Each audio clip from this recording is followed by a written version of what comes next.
In this video, we're going to prove that the square root of 2 is irrational. We know it's irrational in that, we've talked about this before, we've discussed this matter. You put it in your calculator, you get 1.414, and it's a decimal that has no pattern to it, and it seems to go on and on and on. But we haven't actually proven that the square root of 2 is in fact irrational. We've kind of just stated it and accepted it. So let's go through the motions of proving this, and we're going to prove this. It's called a proof by contradiction, and we're going to sort of come up with an opposite statement. We're going to assume that the square root of 2 is in fact rational. Okay, so we're going to start off with this statement: assume square root of 2 is rational. That means that the square root of 2 can be expressed as a fraction m over n. Okay, so rational. Okay, if you recall, rational has the word ratio in it. It means that square root of 2 can be expressed as a ratio m over n, or the fraction m over n. Ratios and fractions are related, so sometimes I'll use those terms interchangeably depending on the context.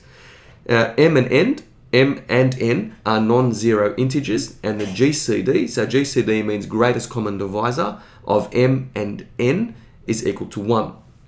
All this is saying is that m over n is a fraction in its simplest form. And m and n are just non-zero integers. I mean, it doesn't make sense if they are 0. N can't be 0, can't divide by 0 anyway. And if m is 0, then the whole thing is 0. Pointless. So better to, just to state the obvious here that they can't be 0. All right. And GCD m of m and n is equal to 1.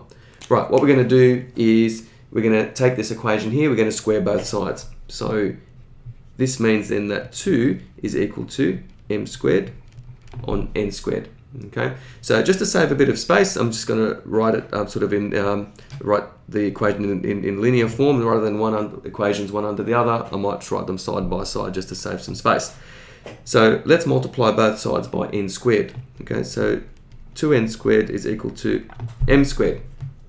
Now 2 is an even number. Okay, so if this is an even number, okay, n squared, it really doesn't matter whether n squared's odd or even. Okay, if you have an even number and you multiply it by another number, whether it's odd or even, you get an even number.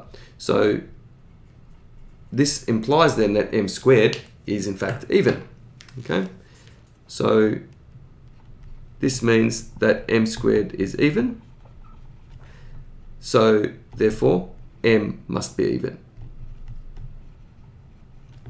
Okay. If you multiply two odd numbers together, you get an odd number. Okay, it's one of those properties. I might just write it here quickly.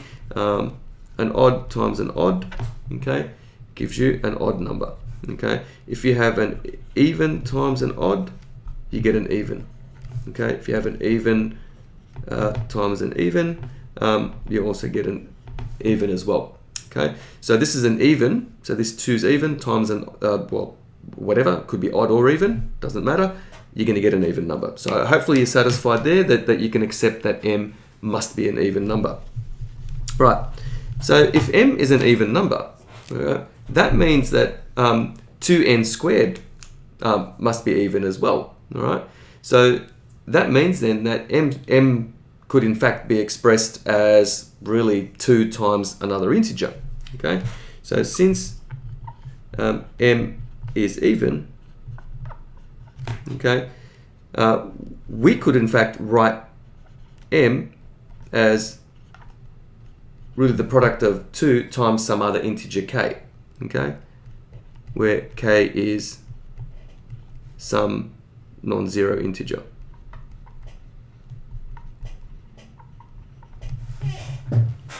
Okay, so we've satisfied that m is even. If m is even, then m could be written as twice another integer. Whether k is odd or even, in fact, is beside the point. Doesn't really matter. Right.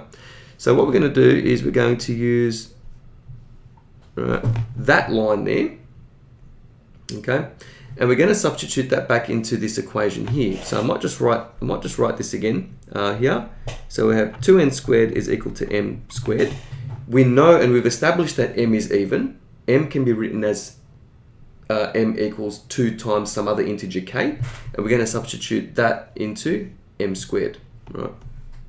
So 2n squared is equal to 2k all squared. Okay, so m is 2k. I've replaced the m with 2k and I'm going to square it. Let's see what happens. So 2n squared is equal to 4k squared. What do you think is going to happen here? Something very similar to this line up here, isn't it? So dividing both sides by 2, we have n squared is equal to 2k squared, and it looks like n squared is even. Okay, n squared is even, therefore n is even. And these are the two sort of, I guess, minor conclusions that's going to contradict our original statement or original assumption. So we've assumed that the square root of 2 is rational and that it could be expressed as a fraction m over n, where m and n are non-zero integers and the greatest common divisor is 1. Now, question for you. What is the greatest common divisor of two even numbers? Is it 1 or is it something that's greater than 1? Now, we've established that m is even. N is even. The greatest common divisor of m and n, is it equal to 1? No, it's not. It must be greater than or equal to 2. Okay, so therefore the greatest common divisor of these two integers must be greater than or equal to 2, since m and n are both even. And this contradicts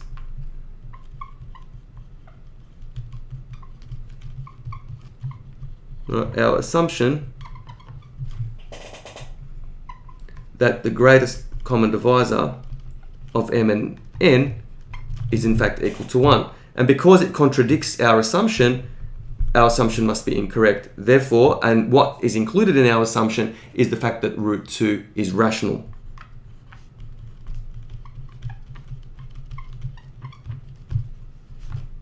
And this ends our proof.